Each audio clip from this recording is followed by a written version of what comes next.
Estou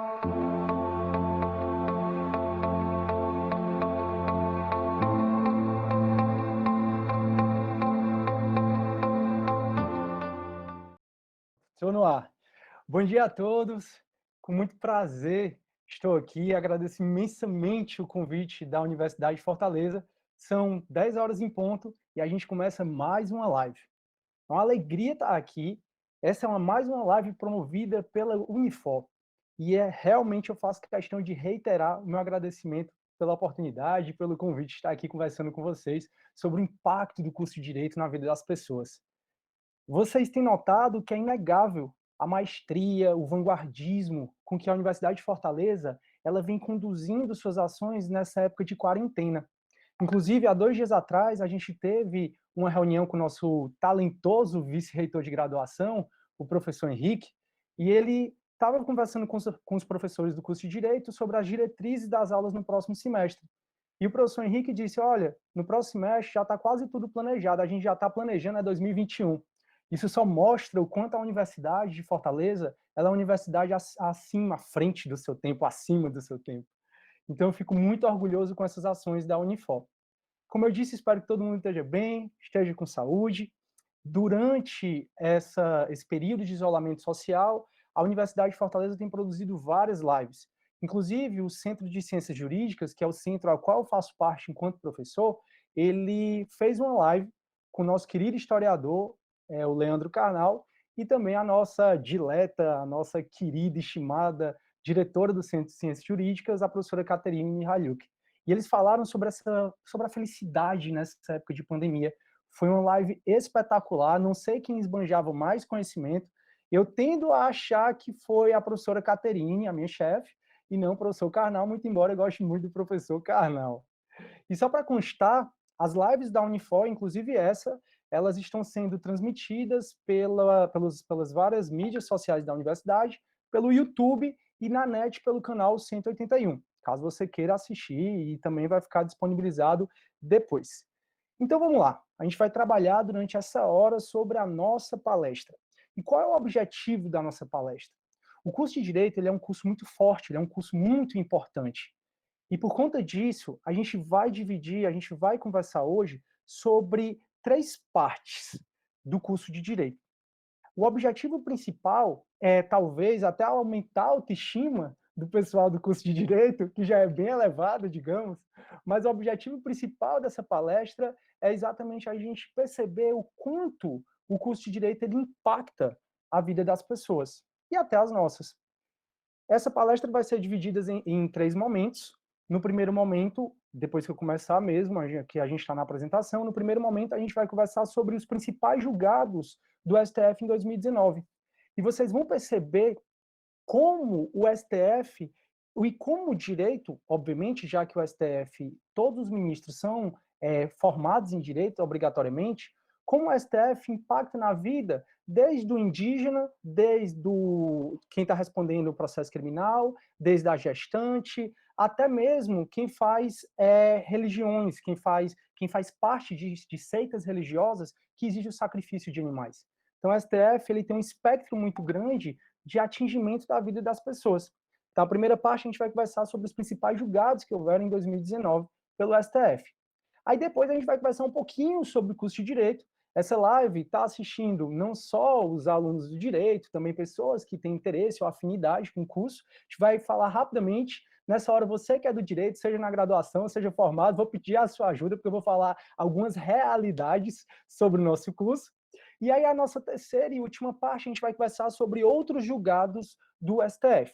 Julgados de 2020, ou que estão sendo julgados, ou que estavam marcados para serem julgados e foram adiados por conta da situação da pandemia, dessa questão toda.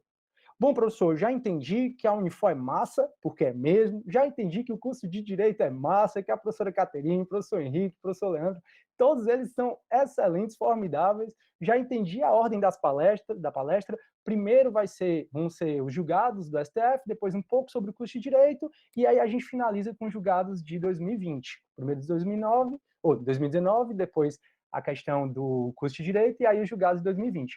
só não entendi quem é o senhor.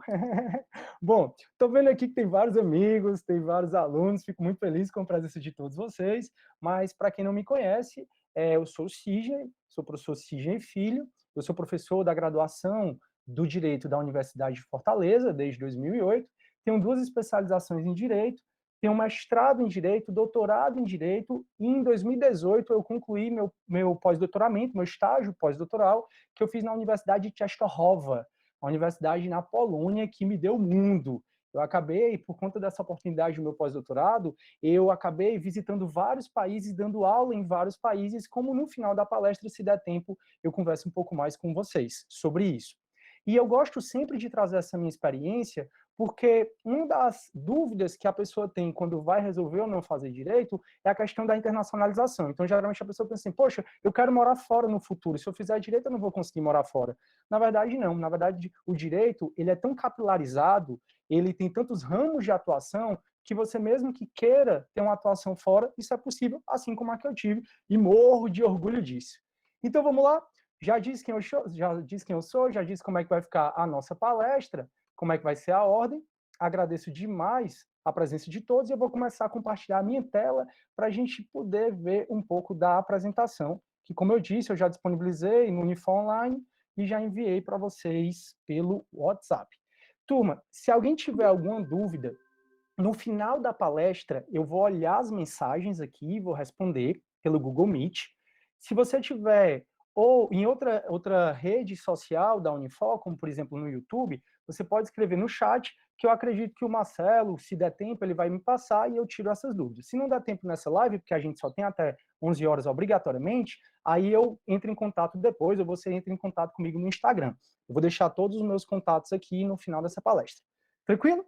Então vamos lá. O título da nossa palestra é Inovações Jurídicas, o curso de Direito transformando vidas. E por que inovações jurídicas? A gente tem muito a cabeça de que inovação é essa tecnologia, mas na verdade o direito ele tem um jeito próprio de se inovar.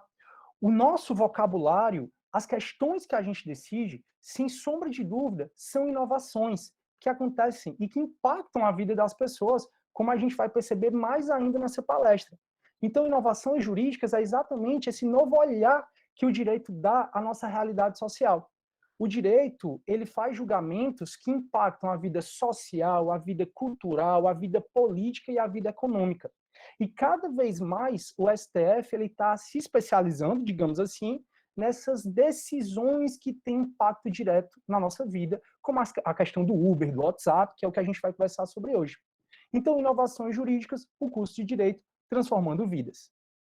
E a gente, de fato, transforma vidas, entre outros fatores, até pelo fato de que, dos 3 poderes da República, então aqui você percebe o Palácio do Planalto, que é onde trabalha o presidente da República, você percebe o Congresso Nacional, o Palácio do Congresso Nacional, e percebe aqui o nosso Supremo Tribunal Federal. Desses 3 poderes da República, essa separação que foi trazida por Montesquieu, mas só lembrando que às vezes a gente acha que foi Montesquieu que idealizou a separação entre poder judiciário, executivo e legislativo, e não é bem assim. Ele de fato falou da separação dos poderes, só que ele não trouxe o poder judiciário. Ele trouxe o legislativo e trouxe 2 tipos de poder executivo. Depois foi que foi se adaptando essa teoria dele e chegou o que a gente tem hoje com o poder executivo, com o presidente da República sendo o chefe, com o poder legislativo, tendo o presidente da Câmara dos Deputados e o presidente do Senado Federal como chefes, e a gente tem também o Poder Judiciário. Mas o direito ele acaba impactando tanto a vida das pessoas que nessa separação de poderes, um dos 3 poderes da República é exatamente formado por pessoas que são obrigatoriamente formadas em direito. E então eu costumo dizer que as principais decisões do nosso país saem exatamente dessa sala.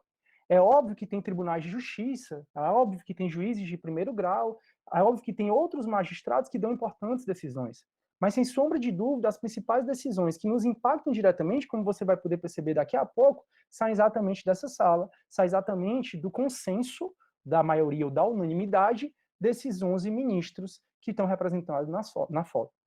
Então, dentro desse impacto da vida das pessoas que o curso de Direito faz, dentro dessas decisões que o STF tem tornado cada vez mais, tem entrado cada vez mais nas questões sociais, políticas e econômicas, o que é que o STF decidiu em 2019? Óbvio que ele decidiu várias outras questões, mas as principais questões que o STF decidiu são essas, e todas elas impactou você de alguma forma. Ou todas, ou parte delas, mas de uma maneira geral, seja direta ou indiretamente, todos nós fomos impactados por essas decisões do Supremo. E eu começo falando logo para você que responde um processo criminal. Professor, não responde processo criminal. Graças a Deus, eu sei que a maioria daqui não responde o processo criminal, mas é óbvio que eu puxo sempre para a parte criminal, porque é a matéria que eu ministro na Unifor, é uma das matérias que eu ministro na Unifor. Então, vamos lá. Um dos principais julgamentos que houve em 2019, e sem dúvida você ouviu falar dele, foi a questão da execução provisória da pena. E muito embora eu sei que você sabe que hoje o direito não admite mais a execução provisória da pena, tanto é que o ex-presidente Lula está solto, assim como várias outras pessoas, você provavelmente desconhece o histórico. E eu trouxe rapidamente o histórico sobre a execução provisória da pena, tão somente para você perceber como é difícil ser um jurista e como vai impactar, vai precisar que você realmente reflita e reveja várias vezes a sua decisão, a sua opinião. Então, eu costumo dizer para os meus alunos de filosofia geral que não existe verdade absoluta, tudo é muito relativo. Mas isso é outra conversa. Então, o que seria essa execução provisória da pena? O que seria esse início do cumprimento da pena? A execução provisória da pena, até 2009, ela foi admitida pelo STF. Então, até 2009, o STF admitia a execução provisória da pena. De maneira que, se eu tivesse respondendo a um processo criminal e eu fosse condenado e apelasse e tivesse uma condenação em segunda instância, o STF já admitia nessa época que com essa condenação de segunda instância eu iniciasse o cumprimento da minha pena, ainda que eu ficasse recorrendo, ainda que não houvesse o que a gente chama de trânsito em julgado da decisão. Então, até 2009, se eu tivesse essa condenação em segunda instância, eu já iniciaria o cumprimento da minha pena, ainda que eu continuasse a recorrer. Nessa época, porque os meus recursos eles não tinham efeito suspensivo, que no caso é o extraordinário e especial. Então, depois da segunda instância, eu manejaria, entre outros recursos, o especial e extraordinário, o mesmo embargo de declarações, e nenhum desses tem efeito suspensivo. Então, até 2009, era possível haver a execução provisória da pena. Acontece que de 2009 até 2016, o STF passou a não mais admitir a execução provisória da pena.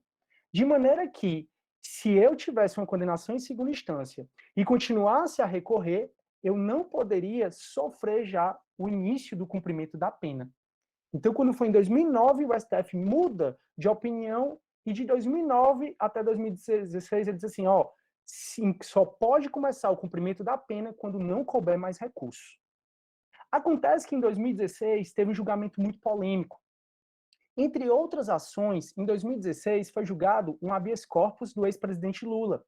Em 2016 ele julgou o habeas corpus, ele manejou esse habeas corpus no Supremo, exatamente porque após a condenação do ex-presidente Lula na Operação Lava Jato, primeiro a 9 anos de prisão, depois a 17 anos de prisão, foi emitida uma ordem de prisão para que o ex-presidente Lula, em 2016, já iniciasse o cumprimento da pena dele, mesmo ele manejando outros recursos.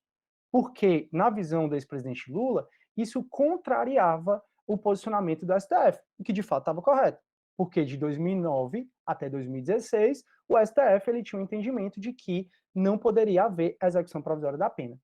Acontece que nesse habeas corpus, quando o Supremo julgou, ele mudou de entendimento, dizendo, não, agora nós, Supremo, a gente admite sim a execução provisória da pena. E aí o ex-presidente Lula ficou preso. E esse julgamento foi um tanto polêmico porque ele foi de 6 votos a 5, e quem determinou o julgamento foi provavelmente a ministra Rosa Weber, que diz que a opinião dela era proibir a execução provisória da pena. Contudo, ela ia julgar com a maioria, e a maioria, de acordo com o que ela disse, admitia a execução provisória da pena. E aí ela foi com maioria. Acontece que só foi maioria porque ela foi para a maioria. Se ela tivesse ido para a posição dela, que é o que a gente tem hoje, aí finalmente, provavelmente o ex-presidente Lula não teria sido preso. Mas o fato é qual é o posicionamento afinal.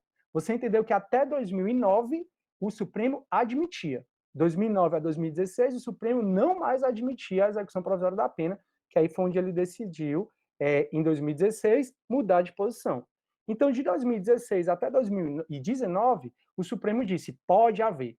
Quando foi ano passado, e sem sombra de dúvida, é esse posicionamento que eu quero que vocês fiquem, o Supremo ele não mais admite a execução provisória da pena, não é à toa que o ex-presidente Lula, muito embora já tenha duas condenações, ele continua respondendo em liberdade. Por quê? Porque o Supremo hoje não mais admite a execução provisória da pena. Prometo que esse foi o julgamento mais complexo, digamos assim, que eu quis explicar um pouco o histórico. O resto vai ser mais tranquilo.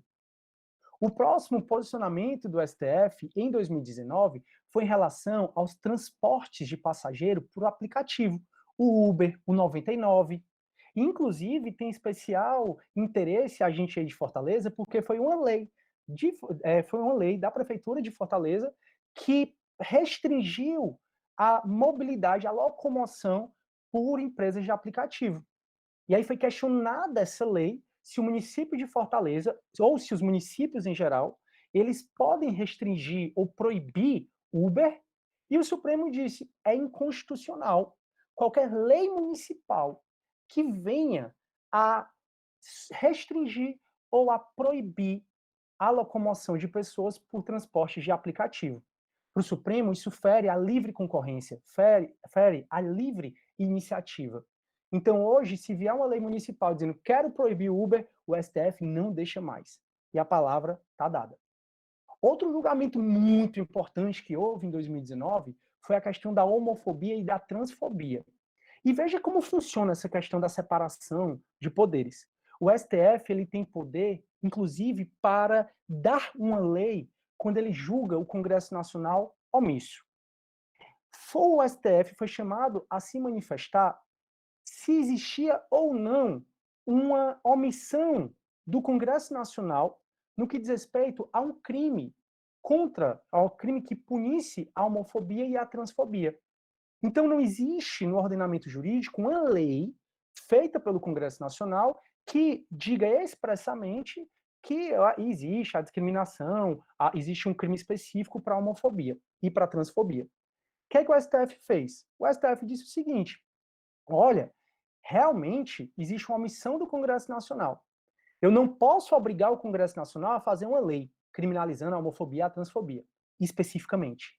Contudo, eu posso dar uma lei que já existe e aplicar, por analogia, digamos assim. Não é nem analogia, mas eu não vou entrar nessa questão agora.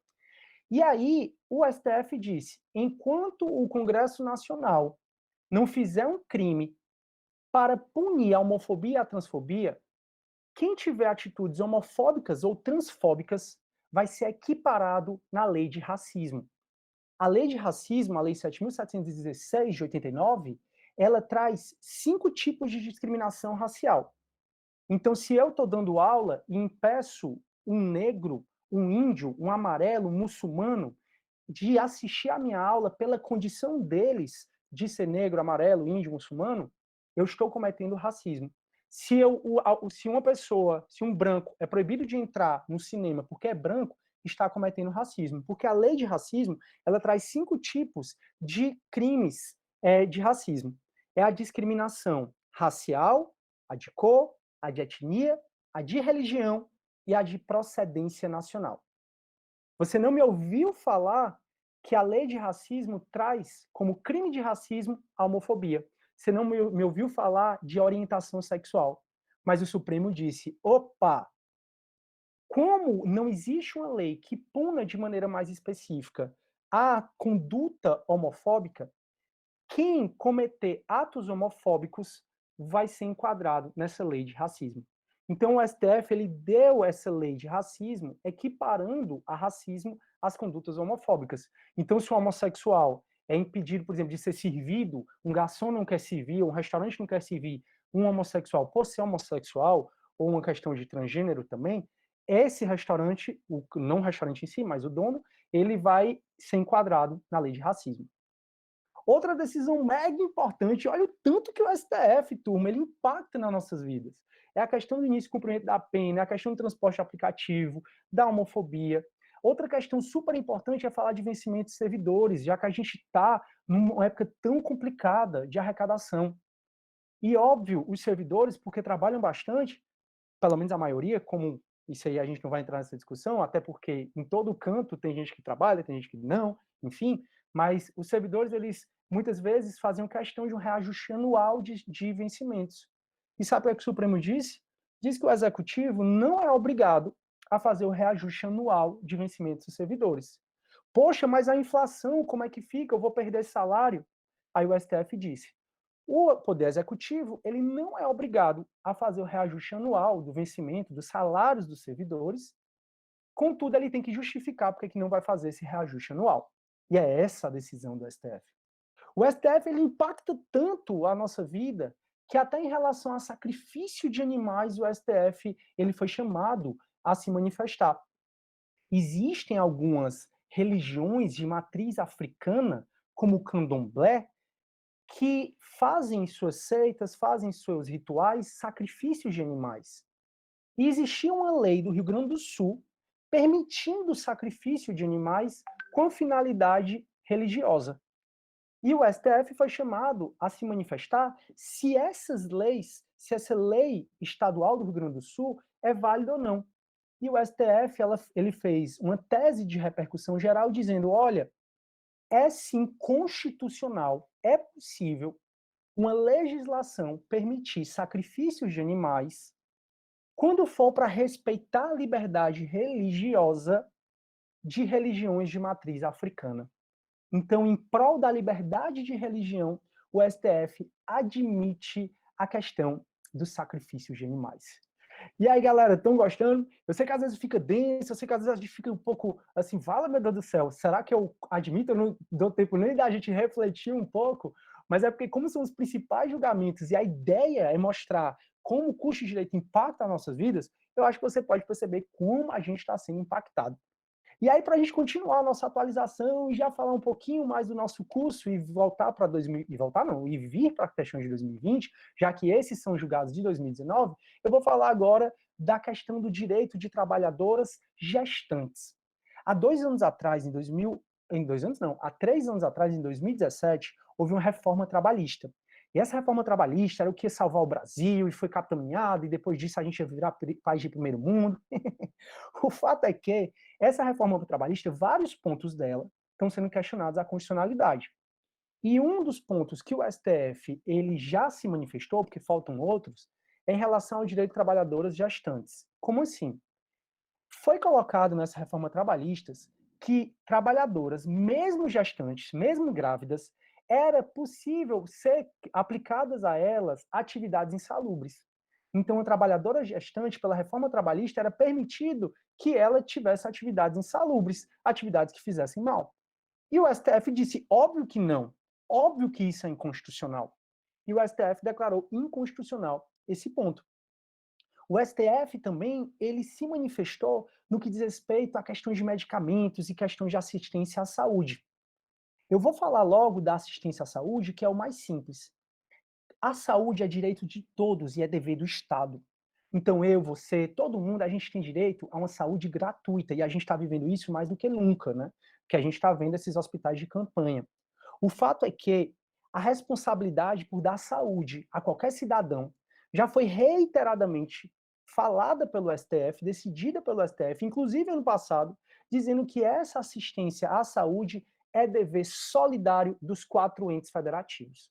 Então, se você quer alguma demanda de saúde, quer uma internação, quer algum medicamento, que a gente vai já falar sobre isso, você pode pedir à União, ao Estado, ao Distrito Federal ou aos municípios. Pode pedir a um deles, a dois ou a todos. O fato é que essa saúde é obrigatória, a assistência à saúde é obrigada para os 4 entes federativos. Agora a gente tem também a questão dos medicamentos, porque muita gente pede medicamento, pede que o poder público custeie esse medicamento.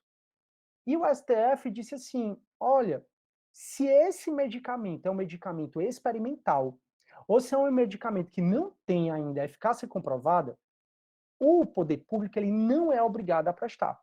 O poder público ele só é obrigado a prestar medicamento, a custear medicamentos que estejam na lista da Anvisa. E aqui eu vou fazer um paralelo sobre um projeto de pesquisa que eu estou super legal na Unifor, é junto com o pessoal da informática.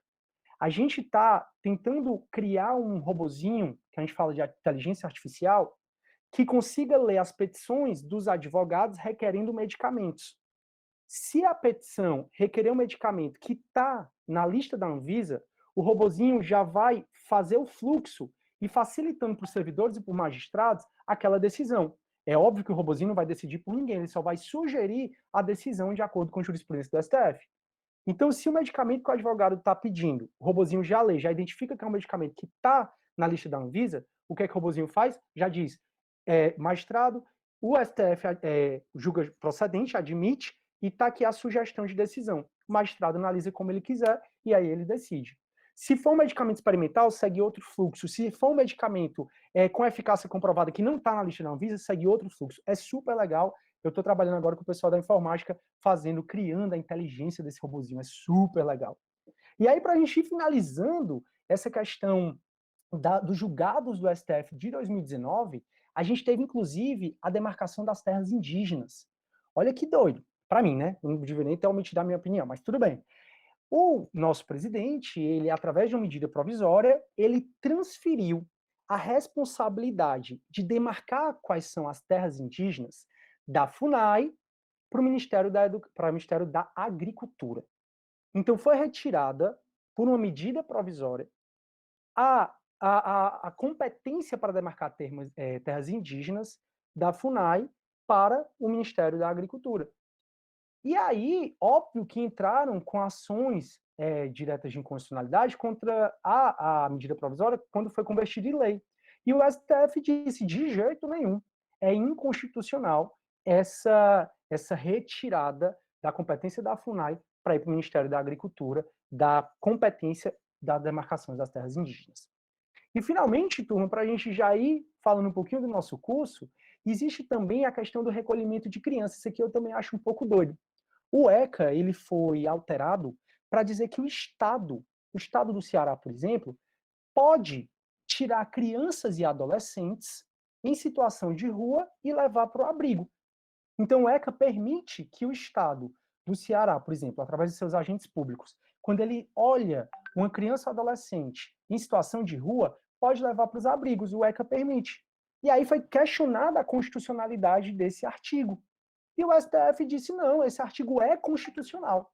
Então, hoje, os estados, se eles perceberem uma criança em situação de rua, eles podem sim retirar aquela criança e levar para o abrigo para cuidar. Isso é bom para a sociedade, isso é bom para todo mundo. Em relação à ordem das alegações finais, é algo que eu vou conversar quando eu falar da decisão de 2020, porque ainda está pendente de julgamento, eu vou já explicar sobre isso. Então, com tudo isso que a gente acabou de conversar, e eu espero que você realmente esteja gostando, eu vou ler as dúvidas um pouquinho depois, para a gente ver que o curso de Direito realmente ele é muito bom. E eu coloquei essa foto com os chefes de poderes exatamente para falar quem é cada um e para falar que quem manda aqui não é esses três aqui. Quem manda aqui é o nosso ministro Toffoli. Isso é só uma brincadeira. Na verdade, pessoal, aqui a gente tem o Davi Alcolumbre, ele é o presidente do Senado Federal, nosso presidente da República, Jair Bolsonaro, nós temos o Rodrigo Maia, que é o presidente da Câmara dos Deputados, e temos o ministro Dias Toffoli, que ontem até deu ele deu um discurso no Supremo agradecendo pela celeridade nessa época de pandemia.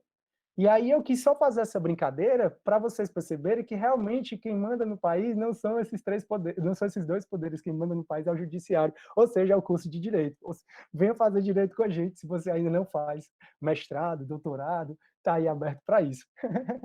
Então é isso. A faculdade de Direito, e aí essa é a segunda parte da palestra, e eu peço que você que faz Direito, que já é formado em Direito, me ajude, mas a faculdade de Direito, ela realmente empodera a gente. Você sai da faculdade de Direito de outra forma, você vê o mundo de outra forma. Começa que muitas vezes você começa a ficar chato, você começa a dar pitaco em tudo, dar opinião em tudo, e até às vezes as pessoas elas têm até um certo receio, uma resistência de conversar com a gente quando elas não são do direito. Então você sai extremamente empoderado e você sai, às vezes, muitas vezes chato se você não tiver cuidado com as suas atitudes. Porque realmente as pessoas, vixe, ele é do direito, eu tenho medo de conversar com ele. É uma faculdade, pessoal, que muitas vezes você fica desesperado porque a gente tem muita coisa para estudar. Mas sobre isso, não se preocupe tanto, não, porque sempre vai ter alguém pior que você. Então vai ter seminário, palestra, trabalho para você ministrar vários livros, provas, e você um dia vai ficar doido, aí você vai olhar para o colega e vai dizer assim, ei, tem que entregar um trabalho hoje, aí você vai dizer, ah, graças a Deus tem gente pior do que eu. É uma faculdade super divertida, é uma faculdade que transforma a gente, faz com que a gente conheça melhor a sociedade, conheça melhor os nossos direitos, tem uma capilaridade fora do comum, porque se tem duas pessoas, tem direito, então se tem biomedicina, se tem agricultura, tem direito, aonde for. E é uma faculdade, turma, que não sei por qual motivo, mas a gente sempre é muito orientado para essa questão financeira, para ganhar dinheiro. Óbvio que a gente faz algumas questões filantrópicas, mas é sempre uma faculdade que as pessoas sempre buscam muito sucesso profissional, inclusive na questão da aparência começa daí. A faculdade de Direito, ela desenvolve várias competências na pessoa. Você passa, se já não gosta, você passa a gostar de ler.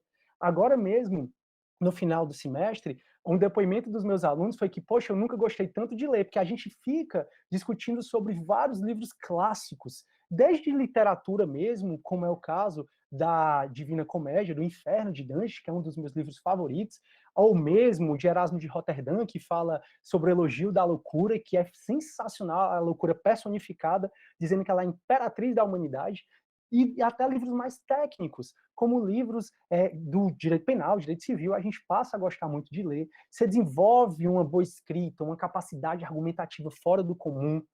Como você vai lidar muito com conflito, você passa a ter um pouco mais de inteligência emocional, de inteligência para lidar com aquela situação.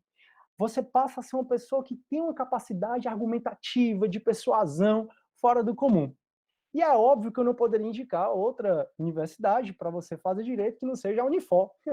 Momento merchandising.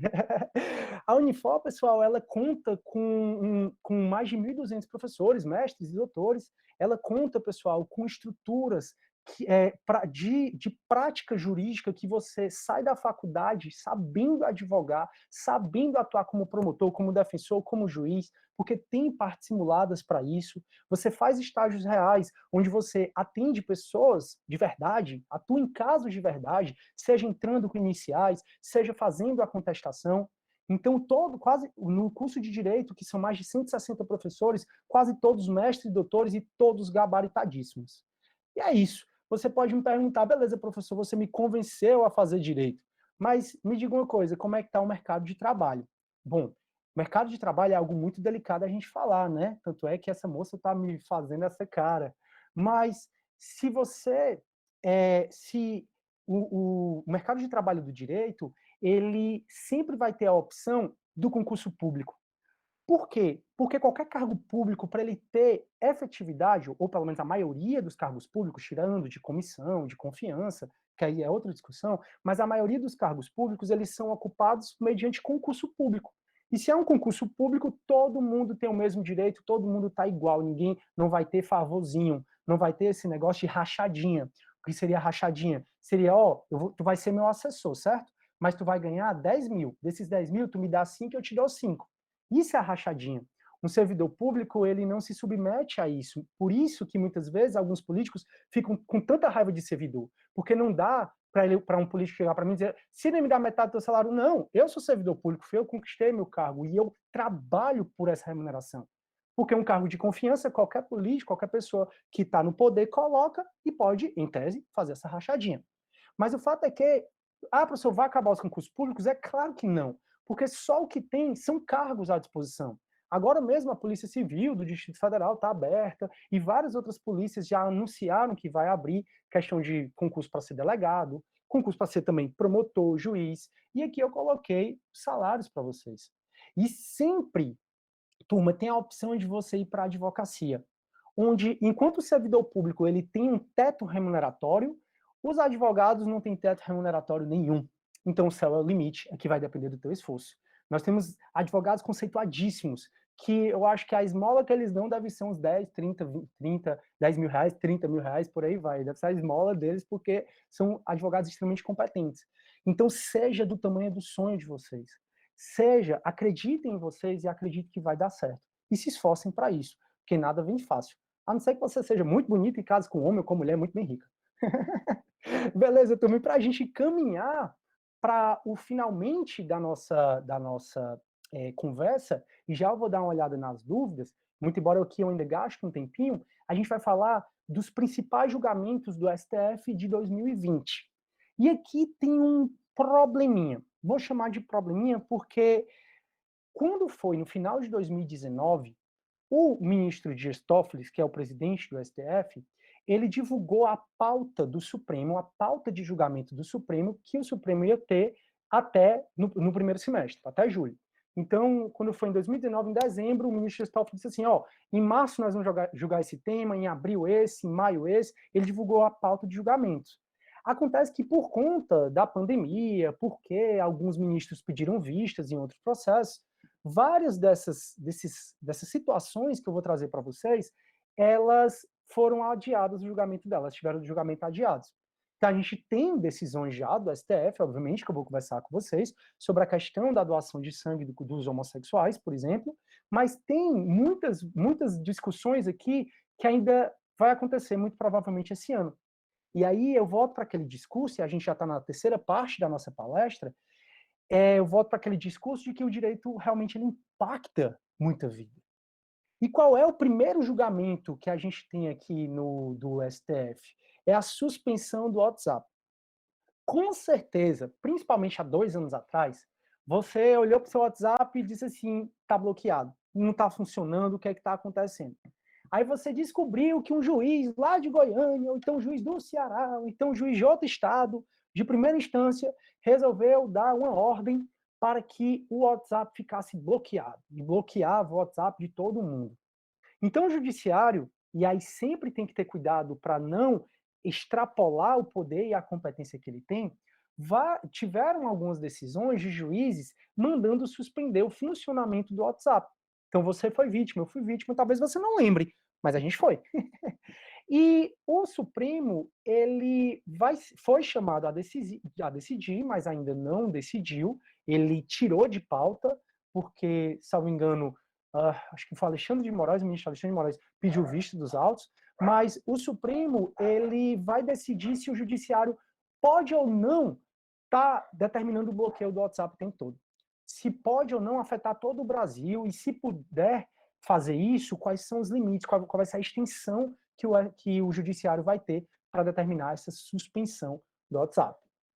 Também, outra decisão, e essa aqui houve essa decisão, foi em relação à doação de sangue por homossexuais. Quando você vai doar sangue, você passa por uma entrevista prévia. Nessa entrevista, a pessoa que está te entrevistando, ela te pergunta muita coisa. Ela te pergunta sua idade, seu sexo, se você ingere bebida alcoólica, se você fuma. E uma das coisas que ela pergunta são questões de conotação sexual. Primeiro, sua orientação sexual, e segundo, a frequência que você faz sexo, com quantas pessoas. E aí, se você nessa resposta estava lá sendo entrevistado, você fuma? Não. Bebe? Não. Aí você é todo perfeito, você é quase um santo, né? Assim, só para dizer. E aí, você é casado? Sou.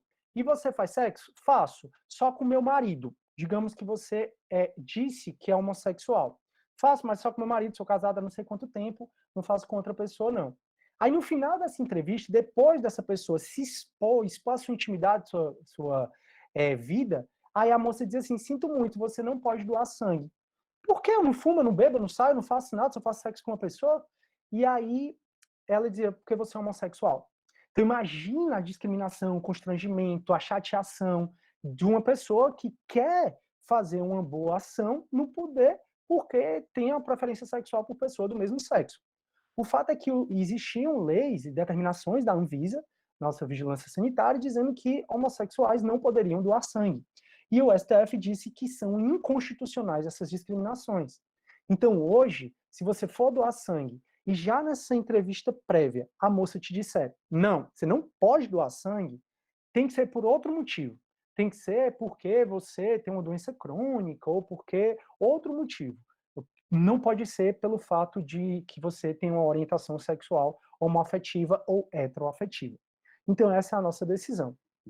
Outra decisão, galera, que vai dar o que falar e que se eu fosse o ministro do Supremo, eu realmente estaria meio cauteloso em dar essa decisão, mas o Supremo já disse várias vezes que ele não se curva a nenhuma pressão política em relação às alegações finais, a extensão dos efeitos. Professor, não entendi.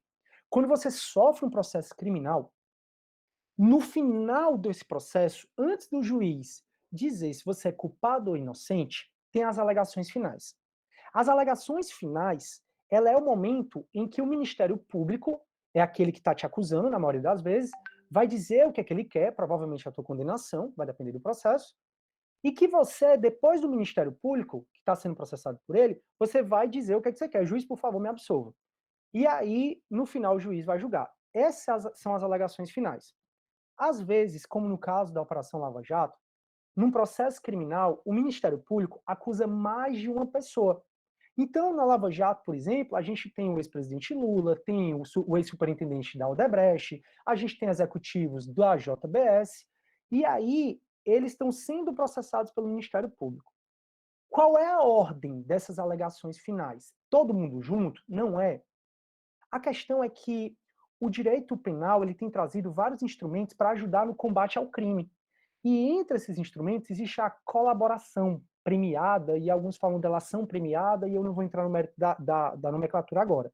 Mas o fato é que você pode delatar uma pessoa e conceder benefícios com essa pessoa. Então, o Odebrecht, por exemplo, o ex-executivo da Odebrecht, ele delatou o ex-presidente Lula. Diz ele que foi coagido, mas também é outra discussão. O fato é que esse executivo da Odebrecht, ele delatou o ex-presidente Lula. As alegações finais vão ser os dois juntos que vão apresentar, ou o delatado, no meu exemplo, é o ex-presidente Lula, ele tem direito a se manifestar após o delator.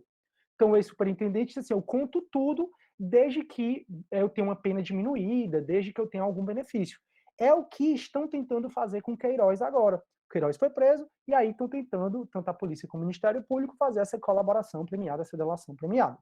O fato é que o delatado, no meu exemplo, o ex-presidente Lula, ele deve falar depois do delator, nessas alegações finais, ou vai ser junto? E ano passado, em novembro, o STF disse, não, o delatado tem que falar depois. E isso vai causar um impacto muito grande em vários processos, inclusive do ex-presidente Lula no que diz respeito ao sítio Atibaia. Porque nesse processo do sítio Atibaia, o ex-presidente Lula, que foi o delatado, ele não se manifestou após o delator. E ele já pediu, por meio dos advogados, a anulação da condenação dele pelo sítio Atibaia, exatamente dizendo que não foi respeitada essa ordem, que o Supremo disse que, como ele foi o delatado, ele deveria falar depois do delator. E o Supremo disse assim, não, peraí, juiz da Lava Jato, juízes do Brasil, não decidam a questão da nulidade agora não. Porque eu, Supremo, vou decidir o efeito dessa minha decisão. O Supremo vai decidir se é preciso comprovar o prejuízo para ter a nulidade dessa sentença. Então, se o presidente Lula vai precisar provar que teve prejuízo, ele não ter falado depois dos delatores dele, ou vai decidir se, não, nem precisa provar o prejuízo, mas precisa ele ter se manifestado. Os advogados do ex-presidente Lula, eles se manifestaram, eles já foram até o STF, dizendo que não respeitou, já foram até o STF não, já foram até o TRF, e eles disseram que o ex-presidente Lula deve ter a sua sentença, a sua condenação pelo sítio Atibaia anulada, exatamente porque não foi respeitada essa ordem. E o TRF disse, não, porque vocês não demonstraram prejuízo. Mas quem vai decidir isso vai ser o Supremo. E óbvio que ele não vai decidir só o julgamento do ex-presidente Lula, vai decidir o julgamento de várias outras pessoas. Eu acho que vocês estão percebendo como no direito a gente tem que conversar sobre atualidade, sobre política, e sempre numa visão muito imparcial. Porque um profissional do direito deve, acima de tudo, buscar por justiça, pela condenação justa, deve buscar para fazer justiça no caso concreto, sem olhar as partes, é ver se ali é justiça.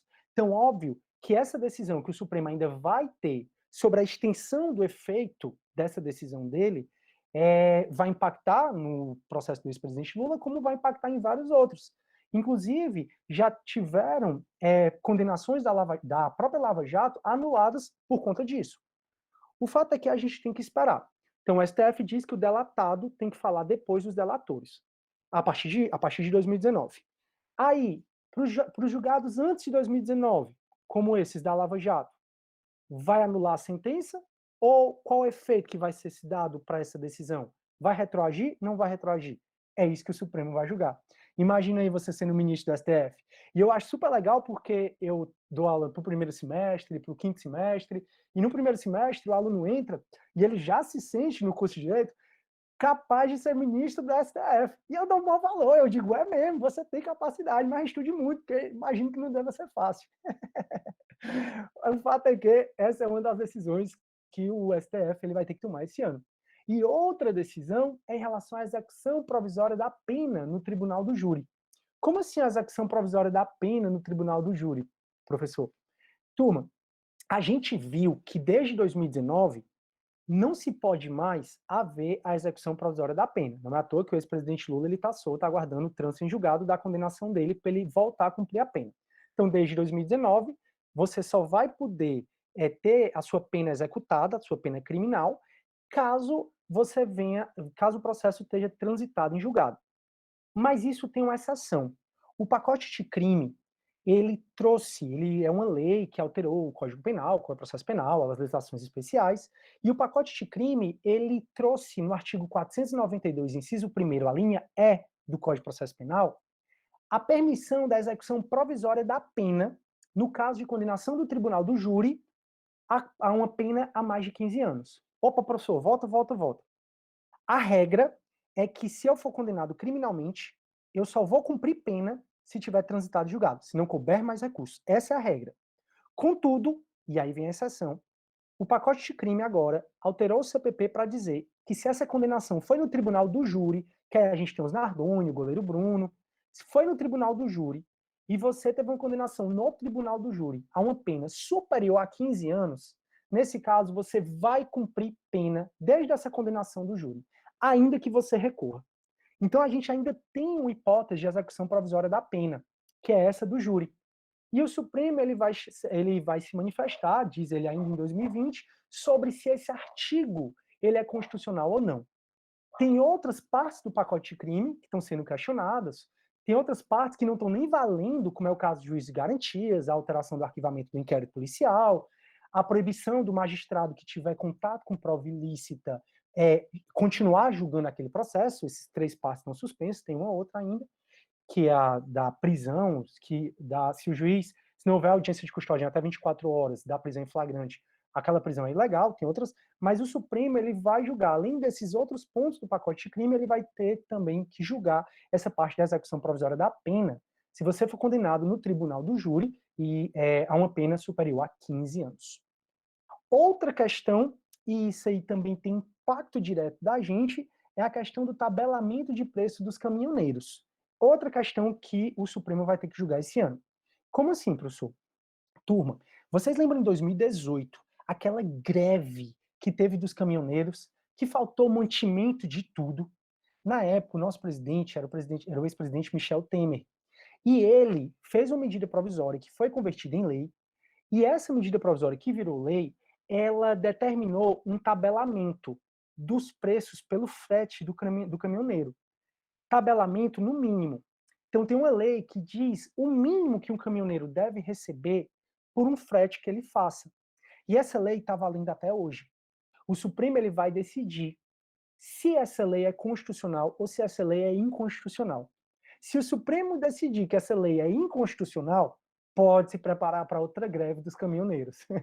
Então, já não basta pandemia, gafanhoto, já não basta o mundo, essa confusão toda, aí a gente, dependendo desse julgamento do Supremo, pode também sofrer com outra greve dos caminhoneiros, que se o motivo for justo, óbvio que a gente tem que apoiar o direito de greve de todos os trabalhadores, se o motivo for justo. Outra questão que vai ser julgado no Supremo, turma, é a questão da distribuição dos royalties do petróleo entre estados e municípios. O Brasil, se ele achar petróleo aqui, e a gente tem lá no Porto do Pecém, tem no Rio de Janeiro, se ele achar petróleo, essa venda, esses royalties do petróleo, eles têm que ser divididos, o faturamento, entre estados e municípios. Acontece que veio uma lei, e essa lei determinou uma distribuição mais equitativa desse dinheiro. Então, antigamente, estados produtores de petróleo ganhavam mais dinheiro do que os não produtores. Acontece que o estado do Rio de Janeiro entrou com a ação direta de inconstitucionalidade contra essa lei, dizendo assim, não é justo, eu, Rio de Janeiro, tenho meus petróleos, sou eu que faço a extração, não é justo eu ganhar a mesma quantidade que o estado X, e esse estado X não tem essa dificuldade, mesma quantidade de dinheiro do estado X, e esse estado X não tem esse custo operacional, essa dificuldade na questão da extração do minério de petróleo.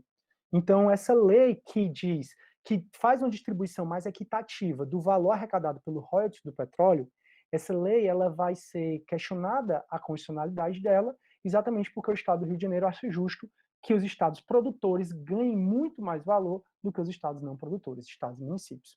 E, finalmente, turma, outros pontos que o Supremo ficou de decidir foi vários pontos da reforma trabalhista. Tem 8 pontos da reforma trabalhista para ser julgado, e que eu não vou me estender mais, porque a gente já está caminhando para o finalmente. Eu só tenho, pessoal, a dizer para vocês que o curso de Direito ele realmente mudou minha vida, e eu sou muito grato ao curso de Direito. Como vocês sabem, esse é o Mapa Mundi, como deve ter percebido, eu nasci no Brasil, e sou muito orgulhoso de ser cearense, do fundo da minha alma, nunca nem pensei em morar fora daqui. Acontece que em 2018 eu recebi um convite, e eu fui cursar eu fui, na realidade, fazer minhas pesquisas, meu estágio pós-doutoral lá na Polônia, onde foi o centro da Segunda Guerra Mundial, um país super impactante, na cidade de Częstochowa, que é uma cidade bem pequenininha, linda, que é tão tecnológica as pesquisas da universidade, que a universidade do qual eu fiz parte ganhou um concurso mundial promovido pelos Estados Unidos do melhor carro para ser levado à NASA. Então, a universidade que eu fui lá é fantástica. E essa universidade eu tinha conhecido o professor, que foi meu mentor, na Espanha, quando eu fui coordenador do curso de Direito da Unifor, e eu fui representando a Unifor quanto coordenador. E aí eu conheci na Espanha esse professor, e ele me convidou em 2018 para fazer pós-doutorado lá. Eu fui, a Unifor me incentivou, o Tribunal de Justiça que eu trabalho me incentivou também, e então eu fui fazer pós-doutorado na Polônia, nessa cidadezinha pequenininha, chamada Częstochowa, mas sem sombra de dúvida surpreendente. E lá eu ministrava várias aulas para as minhas turmas e participava de vários congressos, publicando artigo, pesquisando. E foi aí onde, isso eu na Polônia, eu fui convidado para dar aula na República Tcheca. E passei lá 10 dias dando aula com 21 outros professores de diferentes países. Foi uma experiência incrível na cidade. E aí, da República Tcheca, eu fui convidado, que foi na cidade de Brno, na República Tcheca. Muito linda. A universidade lá lembra muito a Unifor. E aí, de lá, eu fui convidado para ir para a Hungria. E na Hungria foi super legal. Uma cidade chamada Godoló. Foi, assim, incrível. Eu ministrei algumas aulas na universidade. E de lá, eu fui convidado para dar aula na Índia. E aí eu fui dar aula lá na Índia, foi uma das experiências mais incríveis que eu já tive. A Índia é um país surreal, é fora desse planeta que você vê lá. E ministrei aula lá em 2 diferentes universidades e fui convidado também para ministrar por 2 vezes aulas na Rússia. Dei aula para o mestrado em Direito, mestrado em Administração, em Psicologia, e também dei aula lá participei de eventos, foi super legal. E aí voltei para o Brasil, que é onde eu gosto de morar, é onde eu me sinto realizado, e é isso. Eu agradeço demais, pessoal, a atenção de todo mundo. Eu ainda tenho um tempinho, que a gente vai acabar 11 horas. Eu vou ler algumas mensagens que vocês, porventura, tenham me enviado. Esses são meus contatos, certo? Meu e-mail é cisne, que é meu nome, @unifor.br. Tenho o maior prazer de receber sua mensagem, caso você queira. No Facebook, o meu nome é Cisne Soares Filho, normal. No Instagram, @Cidne_Soares_Filho. E eu tenho um canal no YouTube onde eu posto vídeos de filosofia, posto vídeos de processo penal, de penal, que é um canal bem bacana, é um canal bem pequenininho, não faço para monetizar, não faço para nenhuma questão dessa, eu faço mais para divulgar conhecimento, porque a docência, ela me deu um mundo, como vocês viram. Eu até recusei, porque eu estava com saudade do Brasil, mas em janeiro de 2019, que foi a época que eu voltei para o Brasil, era para eu dar uma aula também, ministrar aula na Alemanha, eu recusei. Então, assim, porque eu estava com saudade. E aí eu sei que o curso de Direito ele me deu um mundo. E eu desejo que você receba o tamanho dos seus sonhos, porque eu sempre sonhei grande e eu acho que é por isso que tudo isso aconteceu. E eu acredito muito em você, no seu potencial. Tudo que você quer vai se realizar, não tenho nem dúvida. E eu agradeço bastante, vou só ler algumas perguntas que porventura tenham, certo? No chat. Espero valendo que vocês tenham gostado. O Carlos Ehrenck disse assim: ah, meu professor e advogado, se eu pudesse voltar a ser jovem e escolher uma profissão, certamente a de advogado. Professor Carlos, admiro muito o senhor, viu? Amo o que faço e sou bastante feliz com a minha opção. Eu também, não tenho nem dúvida. A Bianca, nossa monitora de filosofia, falando que é apaixonada. O Júnior disse assim: sou aluno da graduação de Direito da Unifor. Ainda estou aprendendo, mas já sinto evolução enquanto aluno e ser humano. Que bacana, que depoimento bonito. Além de ganhar dinheiro futuramente, quero dar minha contribuição para a sociedade. E é isso que eu espero estar fazendo também. Eu sou muito grato. O José Sampaio está falando, professor Sidney, sua aula, como sempre, é excelente. Obrigado, professor, fico muito feliz. Mas tenho um compromisso, posso pedir licença, claro, todos nós. A Tereza, bom dia, parabéns pela excelente palestra. A Tereza é oficial, é da comarca de Itapajé, meus colegas oficiais, sou oficial de justiça do Tribunal de Justiça do Ceará, com muito orgulho, turma. A Emanuele, muito a minha vida também, amo estudar direito na Unifor, os professores são espetaculares. Legal, né? Eu fico muito feliz de ver esses depoimentos, pessoal. Sidney, você é a melhor referência para quem valoriza o conhecimento. Obrigado, Marcos, fico feliz. A Clara, obrigado. O Carlos falando. Aí o Marcos, tirou o maior proveito de todo o conhecimento e compartilha o melhor. Eu me esforço muito para isso acontecer. De forma possível, o conhecimento que acumulou. Me esforço, Marcos. Acho que posso melhorar mais, mas sempre nós podemos, né? É isso, a Manuela, sim, aprendi muito, valeu. A Janaína, professor, como eu faço para participar do seu grupo de pesquisa? Por hora, o meu grupo de pesquisa ele está fechadinho, porque ele está com o pessoal da informática que a gente está criando aí no robozinho.